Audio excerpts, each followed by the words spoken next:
Wolfgang Uhlmann was born in Dresden on March 29, 1935. He passed away August 24, 2020, at the age of 85. He learned to play chess when he was 11. He became an IM in 1956 and a Grandmaster in 1959, world champion candidate in 1971, but was eliminated by Bent Larsen in the quarterfinal. He was East German champion in 55, 58, 64, 68, 75, 76, 81, and 85. That is 30 years of dominance in his nation. Uhlmann was a noted authority on the French defense, playing it almost exclusively against e4, which means had Bobby ever played Uhlmann with the white pieces, you would have seen a French defense because Bobby always played e4, and Uhlmann always played e6 in response to e4. He does have a book published in 1995 entitled Winning with the French. But here Uhlmann with d4 and Bobby Fischer, of course, with knight f6. All right, we have an Indian game, c4,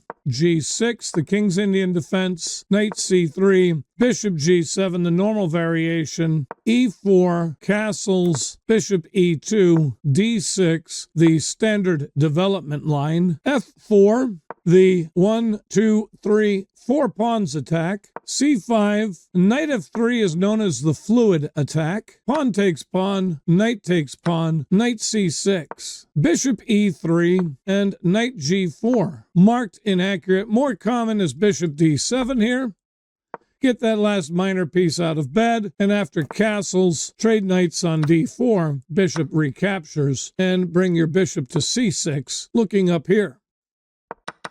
Instead, Bobby plays knight to g4, bishop takes knight, and the point is this queen is overworked, if you're wondering why this works. So after bishop takes knight on d4, and on bishop takes bishop, now bishop takes g4, hitting the queen, and queen d2 because you want to keep this bishop under the watchful care of the queen. I don't know why it's marked inaccurate. It is the most common move. So after knight takes bishop, queen takes knight. Now e5, pawn takes the pawn, queen to h4 check. Queen f2 interposes, queen takes queen check, and king takes the queen. Look at that eval bar, dead equal. Pawn takes pawn on e5, queen's rook to c1, queen's rook to d8, knight to d5, clogging up the works on the d file. And the knight is fairly inextricable. Bishop e6, king's rook to d1, pawn to f5, pawn takes pawn, pawn takes pawn. We've got a nice connected passed pawn here on e5. Rook d2, marked inaccurate. Rook c3 being called for. With rook c3, the point is you can put your rook on any of these squares depending on what black plays. So, for example, if f4, we play rook d3. If rook d7, we play rook e3. If we get king g7, we play rook g3. And if king f7, we play rook h3. Uhlmann playing rook d2, king f7, and he doubles his rooks on the d file. Rook d7, knight c3, king's rook d8, rook takes rook, rook takes rook, rook takes rook, bishop takes rook. And you get king bishop versus king knight, but black does have the passed pawn. So he's the one with the better winning chances. It's what you would call a two-outcome game. He's not going to lose. He may not win, but he's not going to lose. He might end up with a draw, but because of this passed pawn, he's the one with the best winning chances. Does that make sense? b4, b6, and now a4, marked as a mistake. The bot calling for king e2. King e3 should also be fine. The point is, with this either on e2 or e3, you can get the king over here. Either way, the king can access d3.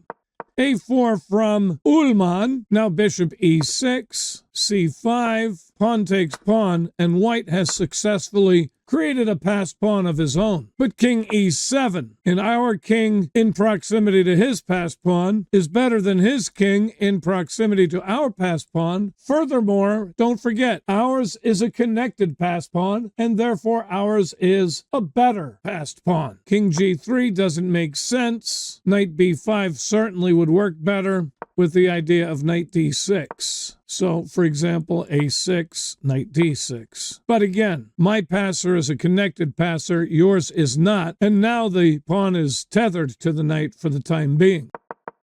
King g3, king d7, king h4, king c6, and king g5. Pawn e4, pawn g4. Pawn takes pawn. Interesting, that gives up this pawn, doesn't it? Oh, because he's going to play d5. That's cute. Bishop d5 is in the works. Or is he? He plays knight takes pawn. Oh, I see. Now he's pushing this pawn to a5. King f4, bishop b3. That's marked as a mistake. H6. H6 apparently is winning. Yeah, I see. H6 or h5, I would imagine, right? H6 or h5. And the point is this. With the pawn on h7, the knight can come with a fork to f6. So h6 or h5.